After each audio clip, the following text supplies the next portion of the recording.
봉독해드린 말씀 가지고 듣고도 믿지 못한 이유, 이런 제목으로 함께 은혜 나누기를 원합니다.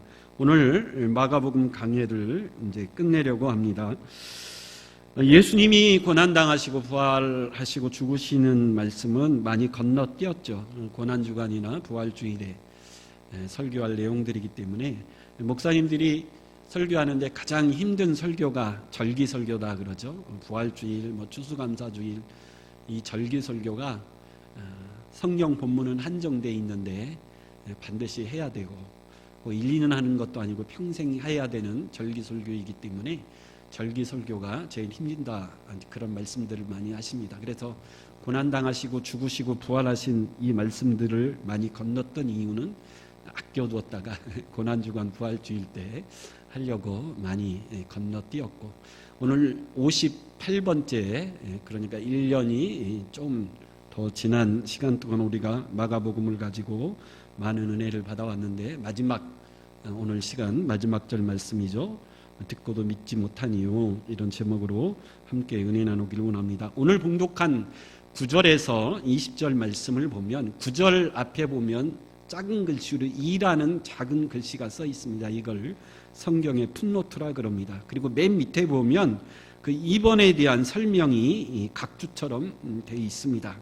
2번의 설명이 뭐라고 되어 있죠? 9절에서 20절까지 이 말씀은 어떤 사본에는 있고 어떤 사본에는 없는 말씀이다. 그렇게 9절에서 20절 말씀을 설명해 놓았습니다. 이게 무슨 말이냐면 성경 원본은 없죠. 너무 오래 수천 년 시간이 되어 있기 때문에 성경 원본은 없고, 대신 성경을 필사한 사본들만 남아 있습니다. 여러 가지 많은 시대별 사본들이 남아 있는데, 이 9절에서 20절 말씀은 어떤 사본에는 있고 어떤 사본에는 없는 말씀이다. 이걸 좀 더 쉽게 말씀해 보면, 원래 마가복음은 16장 8절로 끝을 내려고 했는데 어떤 이유에서든지 9절에서 20절 말씀이 추가로 기록되었다, 이제 그렇게 해석할 수 있습니다. 그럼 왜 8절로 끝내려고 했다가 9절에서 20절 말씀을 추가했을까요? 그 이유를 보려면 오늘 본문에서 반복적으로 나오는 단어에 우리가 집중해야 됩니다. 오늘 본문에 3번이나 뭐라고 반복해서 나오죠? 믿지 아니했다. 이 말씀이 3번 반복해서 나옵니다. 먼저 9절에서 10절에 보면 막달라 마리아라고 하는 여인이 예수님의 무덤에 갔다가 부활하신 예수님을 만나고 돌아와서 예수와 함께하던 사람들 중에 슬퍼하고 울고 있던 사람들에게 이 소식을 전했는데, 11절에 보면 이들이 이 마리아의 말을 듣고 뭐 했다 그러죠? 믿지 아니했다. 또 12절에 보면 시골로 가는 두 사람이 나오죠. 누가복음 24장에 보면 엠마오로 가는 두 제자로 소개합니다. 이 두 사람이 시골로 가다가 역시 부활하신 예수님을 만나서 예루살렘으로 돌아와 남아있던 제자들에게 내가 부활하신 예수님을 만났다, 이렇게 소식을 전했는데 13절에 보면 제자들 역시 뭐 했다 그러죠? 믿지 아니했다. 그들도 역시 믿지 아니했다. 그래서 14절에 보면 결국 예수님이 11제자가 한 자리에 모여 음식을 먹을 때에 나타나셔서 그들의 믿음 없는 것과 마음의 완악함을 뭐 했다 그러죠? 꾸짖으셨다라는 거예요. 너희가 왜 부활하신 예수님의 본 자들의 말을 듣고 믿지 아니했느냐? 이 제자들의 믿지 아니함을 예수님이 꾸짖으시는 그런 장면. 그래서 믿지 아니했다라는 말이 3번 반복해서 나오는 것을 볼 수가 있습니다. 그러면 제자들이 이 부활의 소식을 듣고도 왜 믿지 못했을까요? 그 믿지 못한 이유, 14절 예수님이 꾸짖으시는 말씀에 등장하는데, 제자들이 부활하신 예수님을 만난 사람들의 소식을 듣고도 왜 믿지 못했는가? 예수님이 두 가지를 꾸짖으시죠. 14절에 보면 저희의 믿음 없는 것과 마음이 뭐한 거죠? 완악한 것, 이것을 꾸짖으셨다. 그래서 제자들이 믿지 못했다라는 거죠. 제자들이 무엇에 대한 믿음이 없었을까요? 예수님은 생전에 제자들에게 내가 죽지만 3일 만에 부활할 것을 여러 번 말씀하셨어요. 대표적으로 마태복음 17장 23절에 보면 내가 죽임을 당하고 제3일에 살아나리라 하시니 제자들이 심히 근심했다 그럽니다. 예수님이 제자들에게 내가 죽지만 3일 만에 부활할 것이다 이렇게 말씀하시는데 제자들이 그 말씀을 믿지 못하고 오히려 뭐 했다 그래요? 근심했다 그럽니다. 왜 그렇죠? 예수님이 하신 말씀 중에 살아나리라 하는 말씀은 귀에 안 들어오고 뭔 말씀만 귀에 들어왔기 때문에 근심했죠? 죽는다라는 말씀만 귀에 들어왔기 때문에 근심한 거죠. 예수님은 내가 죽지만 다시 살아날 것이다 말씀하셨는데 제자들은 죽는다는 말씀만 왜 귀에 들어왔을까요? 자신들의 생각과 선입견이 사로잡혀 있기 때문에 그렇습니다. 왜 그렇죠? 지금까지 인류 역사상 사람들이 다 죽었지만 다시 살아난 사람은 한 명도 있습니까? 없습니까? 없죠. 아니 인류 역사상 죽었다가 살아난 사람은 아무도 없는데 예수님은 왜 내가 죽지만 살아난다고 말씀하시는가? 그래 제자들의 자신들의 경험, 그 경험이 뭐가 된 거죠? 선입견이 되어서 주님은 죽지만 살아날 것이다라고 말씀하셨는데도 불구하고 살아날 것이다라는 말씀은 귀에 안 들어오고 죽을 것이다 이 말씀만 귀에 들어와서 심히 근심하는 그런 모습을 보였다라는 거죠. 근데 성경에 보면 오히려 주님이 다시 살아날 것이다라는 말씀을 마음속에 깊이 염두에 두었던 사람들이 오히려 등장하죠. 우리 마태복음 27장 62절에서 63절 같이 한번 읽어보겠습니다. 시작.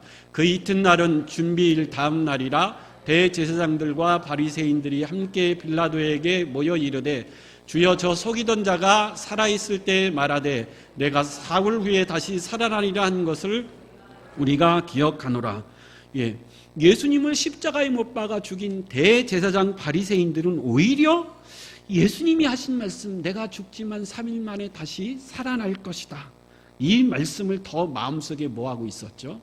마음속에 두고 있었다라는 거죠. 오히려 제자들보다도 예수님을 죽인 사람들의 믿음이 더 어떻게 보면 좋은 것이 아닌가 그렇게 착각할 정도로 제자들은 예수님이 다시 살아날 것이다 이 말씀을 온전히 믿지 못했다라는 거죠. 오늘날 우리도 마찬가지죠. 말씀을 들을 때 말씀을 듣고도 왜 믿음이 생기거나 자라지 못하죠? 말씀을 들을 때 내 생각, 내 경험, 내 고집, 내 선입관 때문에 온전히 말씀을 잘 믿지 못하기 때문에 믿음이 자라지 못한다라는 거죠. 여러분 주일학교 어린아이들의 믿음이 왜 순수하다 그러죠?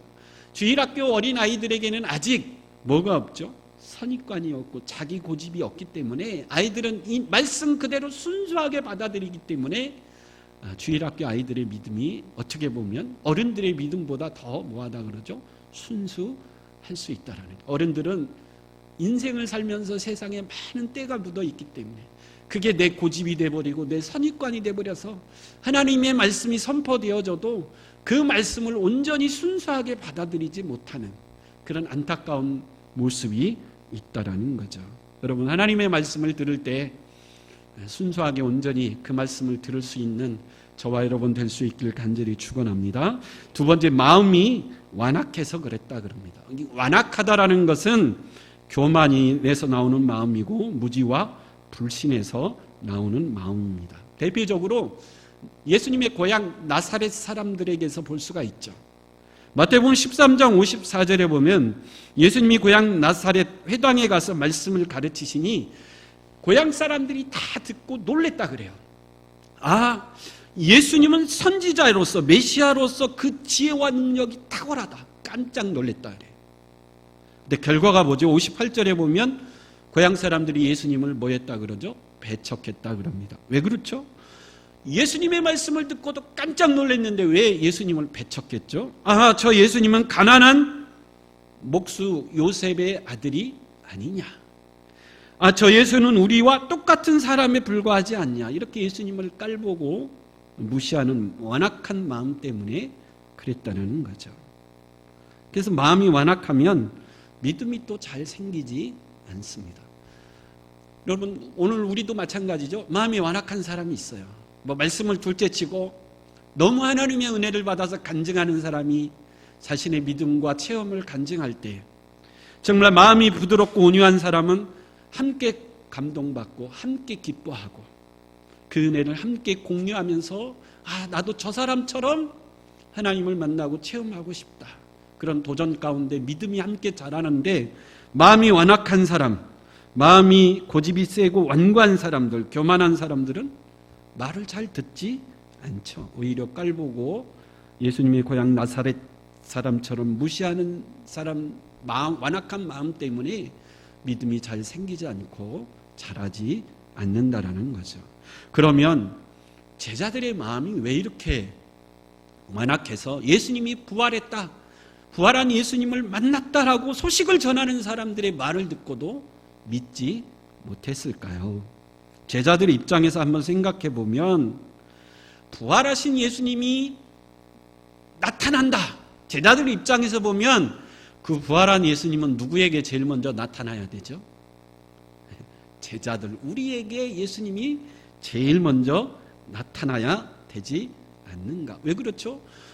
제자들이 예수님과 제일 가까운 사람들이고 3년 반 동안 함께했고 모든 것을 다 버리고 예수님을 쫓기로 결단하고 3년 반 동안 예수님을 쫓았던 제자들인데 부활했다, 부활하신 예수님이다 그러면 제일 먼저 그 예수님이 누구 앞에 나타나 만나줘야 돼요?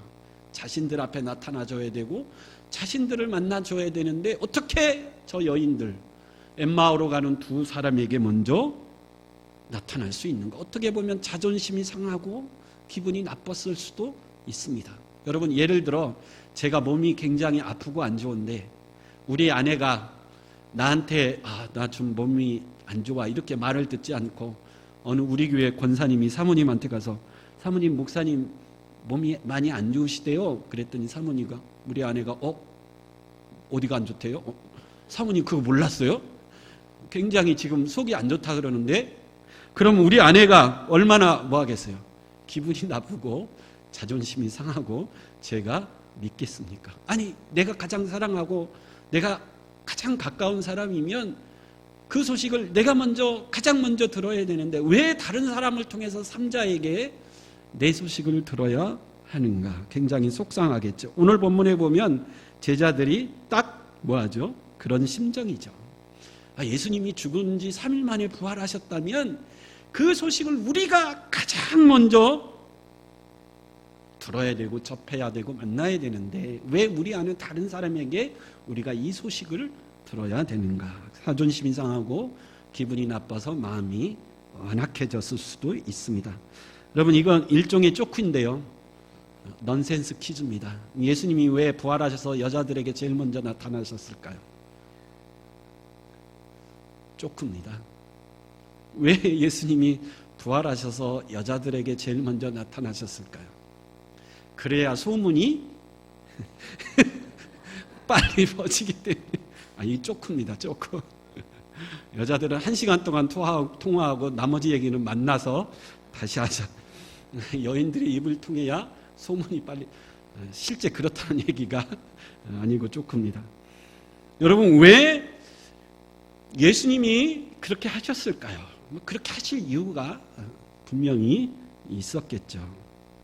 사도행전에 보면 예수님의 부활, 예수님의 복음을 전하는데 가장 앞장섰던 대표적인 사람으로 누가 등장하죠? 이 12제자가 가장 대표적인 사람으로 등장합니다. 이 여인들이 주축이 돼서 복음을 전했거나 이 엠마오로 가던 두 제자가 주축이 돼서 선두로 복음을 전하는 것이 아니라 이 12제자, 베드로를 비롯한 예수님의 제자들이 복음을 전하는 일에 가장 앞장서는 대표 주자로 사도행전에 소개되어지고 있습니다. 그렇다면 당연히 제자들에게 먼저 부활하신 예수님이 나타나 주셨어야 되는데 왜 여인들에게, 엠마오로 가는 엉뚱한 주 제자에게 먼저 나타나셔서 제자들이 그 사람들로 하여금 그 소식을 듣게 했을까요? 이건 여러분 한번 생각해 보십시오. 사도들이 사도행전에 나가서 주 예수를 믿으라, 그리하면 너와 내 집이 구원을 얻으리라. 예수님은 죽으셨지만 3일 만에 부활하셔서 우리의 메시아가 되셨습니다. 이렇게 막 외칠 때 사람들이 제자들의 말을 잘 들었을까요? 안 들었을까요? 잘 안 듣죠. 안 믿죠. 여러분, 우리가 복음을 전해봐도 예수 믿으십시오. 그러면 구원을 얻습니다. 열심히 복음을 전하는데 사람들이 내 말을 잘 듣습니까? 안 듣습니까? 안 듣죠. 그때 여러분 얼마나 답답합니까? 이 좋은 복음, 이 좋은 예수를 왜 안 믿을까? 저 사람은 왜 저렇게 마음이 완악해서 마음문을 열지 못할까? 너무 안타깝고 답답하죠. 제자들에게 이 경험을 미리 뭐하게 하신 거죠? 하게 하신 거예요. 너희들이 나중에 이 예수의 복음을 붙들고 세상에 나가서 전할 때 사람들이 잘 안 듣는다. 그때 왜 이렇게 답답해? 저 사람들 왜 이 좋은 복음을 안 들을까? 왜 이 좋은 예수를 안 믿을까? 답답하게 생각하지 말라. 그것을 미리 제자들에게 뭐하게 하신 거죠? 경험하게 하신 거예요. 제가 아는 사모님이 병원 선교에 열심히 신 분이 있어요. 병원에 가서 환자들에게 복음을 전하는데 병원에 입원하신 분들은 좀 더 쉽게 복음을 받아들이죠. 병원에 입원해서 몸이 아프니까 지푸라기라도 잡는 심정으로 복음을 전하면 건강한 사람보다는 쉽게 이제 복음을 받아들입니다. 근데 끝까지 완고하게 복음을 안 받아들이는 그런 사람도 있죠. 특별히 이제 암병동, 시한부 인생을 사는 분들은 복음을 받아들이는 분도 계시지만 또 안 받아들이는 분들도 계십니다. 근데 이 사모님이 암에 걸렸어요. 유방암인데 또 암이 몸에 많이 퍼진 상태에서 발견을 했는데, 근데 놀랍게 치유가 됐어요. 이제 암이 다 없어졌다. 그래서 이제 이 사모님이 병원에 가서 복음을 전하는데 메시지에 더 뭐가 있죠? 힘이 있는 거죠. 예수 믿으십시오. 특별히 암병동에 가서 예수 믿으십시오. 나도 암에 걸려서 암이 몸에 퍼졌지만 이제 깨끗이 치유되고 회복이 됐다. 여러분들도 예수를 뭐 하십시오? 믿으십시오. 이렇게 복음을 전하니 더 힘이 있고 환자들이 그 복음을 더 뭐 하는 거죠? 쉽게 받아들이는. 저분도 병에 걸렸었구나. 저분도 시한부 인생을 살았었구나. 근데 예수님 때문에 치유받았다고 하니까 쉽게 더 복음을 받아들이는 거죠. 이걸 뭐라 그러죠? 역지, 사지라 그러지 않습니까? 상대편의 처지나 형편을 직접 경험해 본 사람이 가장 잘 이해할 수 있다라는 거죠. 그래서 예수님이 제자들에게 너희들은 앞으로 이 복음을 들고 세상 끝까지 복음을 전해야 될 사람들이고 초대교회의 기둥이 될 사람들이고 만천하에 이 복음을 온전히 선포해야 될 사람들인데, 여러분 물론 듣고 예수 믿는 사람들도 있을 것이지만 완고하게 거부하고 마음이 완악해서 복음을 받아들이지 않는 사람들이 있었을 텐데, 그때 너무 답답해하지 말라. 너희들도 그렇지 않았느냐. 여자들에게 또 엠마오로 가는 두 제자들에게 예수님이 부활했다는 소식을 듣고 너희도 믿지 않았느냐. 마음이 완악해져서 자존심이 상하다고 너희들도 믿지 않았느냐. 역지사지의 입장에서 복음을 전하는 자들이 되라. 그런 의도에서 예수님이 그렇게 하셨을 것이다. 그렇게 생각하는 것도 옳은 해석 중에 하나라고 생각합니다. 근데 오늘 이 말씀을 통해서 우리가 받아야 될 또 다른 교훈은 하나님은 어떤 사람들을 쓰시는가, 그걸 우리에게 또 교훈하고 있다라는 겁니다. 여러분, 하나님은 어떤 사람들을 택해서 쓰실까요? 오늘 본문에 보면 이 제자들을 보면 이 제자들은 믿음이, 예수님이 뭐라고까지 책망하시죠? 너희가 왜 믿지 못하느냐. 이 예수님이 믿지 못하는 책망하는 제자들을 하나님은 뭐 한다라는 거죠? 쓰신다. 믿음이 연약하고 잘 믿지 못하는 사람조차도 우리 하나님은 그 사람을 기쁘게 쓰시는 분이 우리 하나님이신 줄 믿습니다. 제자들에게 믿음이 없다라는 것은 여러분 치명적인 약점 아닙니까? 복음을 전해야 될 제자들에게 돈이 없다, 또 몸이 약하다, 그건 치명적인 약점이 아니죠.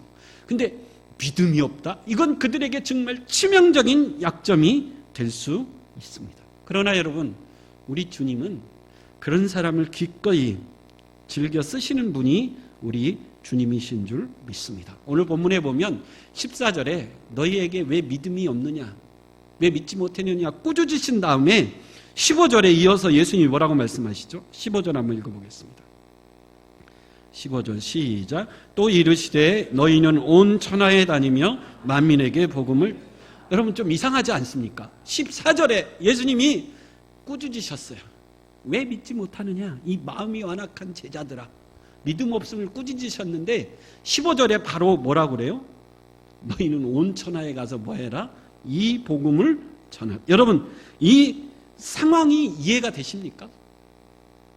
정말 예수님이 보기에 제자들에게는 믿음이 없어요. 마음이 완악해서 믿지 못해요.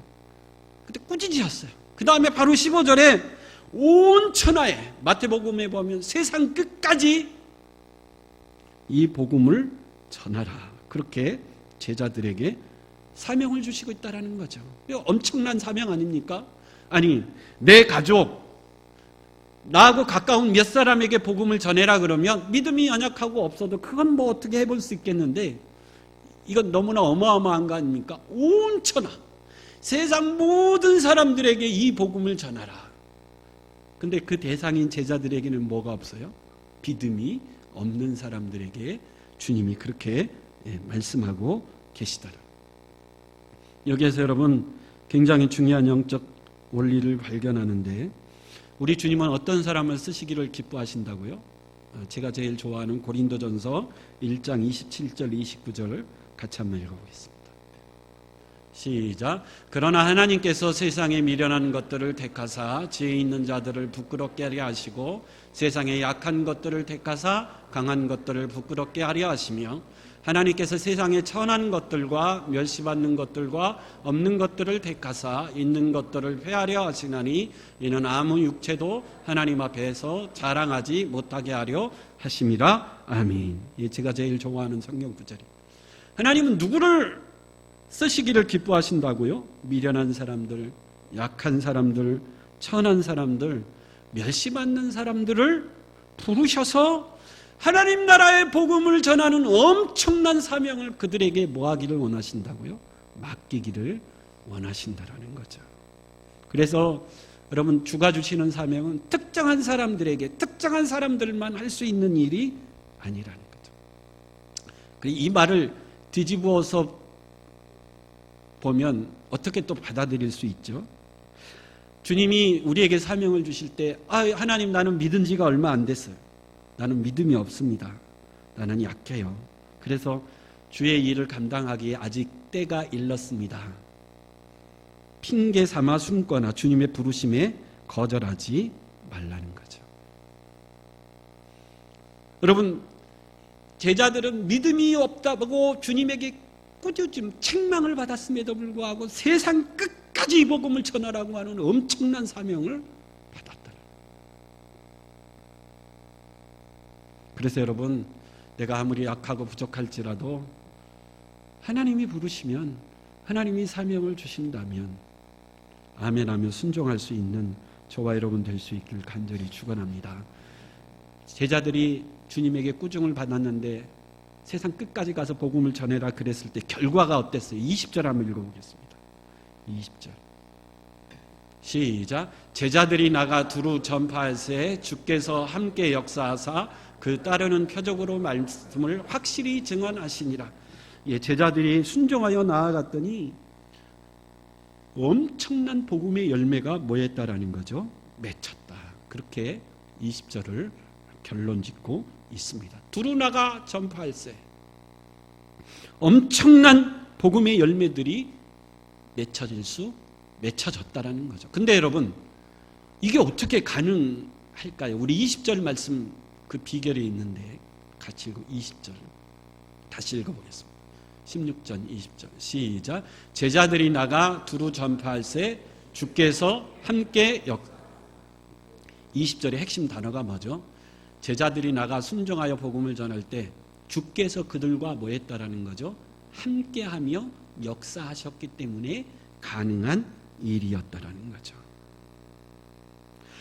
여러분, 내가 부족함에도 불구하고 하나님이 나에게 상상할 수 없는 어마어마한 사명과 일을 맡기실 때 주님은 나 혼자 그 일을 감당하라 그렇게 말하지 않고 내가 너와 뭐하리라? 함께하리라. 우리 누가복음 24장 48절 49절 한번 읽어보겠습니다. 누가복음 24장 48절 시작. 너희는 이 모든 일의 증인이라. 볼지어다 내가 내 아버지께서 약속하신 것을 너희에게 보내리니 너희는 위로부터 능력을 입혀질 때까지 이 성에 머물라. 믿음이 없는 제자들을 책망하시고 땅끝까지 세상 끝까지 이 복음을 증언하는 증인이 되라 하시는데 아직 아니고 기다려라. 기다려. 언제까지요? 약속하신 성령이 임할 때까지 뭐 하라는 거죠? 기다리라. 그래서 제자들이 마가의 다락방에 모여 간절히 주님이 약속하신 성령을 기다릴 때 오순절에 불같은 성령이 그들에게 임했습니다. 불같은 성령이 그들에게 임하니 그들이 능력의 사람이 되죠. 의심 많은 도마, 예수님을 만져봐야 믿을 수 있겠습니다. 그 의심이 한꺼번에 무너지죠. 계산이 제일 빨랐던 제자가 누굽니까? 빌립. 뭐든지 계산적으로 보고 계산이 제일 빨랐던 빌립도 성령이 임하니 그것이 극복이 되고, 나머지 제자들 다 얼마나 비겁했습니까? 고기나 잡으러 가자. 그 비겁한 습관들도 성령이 임하니 다 깨지고 능력의 사람으로 어떻게 됐다라는 거죠? 변화됐다라는 거죠. 그래서 세상 끝까지 이 복음을 들고 나가라고 하는 그 엄청난 어마어마한 사명을 잘 감당하게 된 줄 믿습니다. 그래서 중요한 건 이거죠. 정말 연약하고 부족하고 믿은 지 얼마 되지도 않았고 아무리 봐도 세상적으로 보나 믿음 안에서 보나 부족한 것 투성이인데 주께서 말씀하실 때 아멘하고 순종하면 주가 우리와 함께하사 넉넉히 그 사명을 감당하게 될 줄 믿습니다. 중요한 건 무엇이죠? 주여 나의 힘으로 할 수 없으니 주의 성령이 함께하여 주셔서 부족한 나를 강하게 하시고 연약한 나를 능력 있게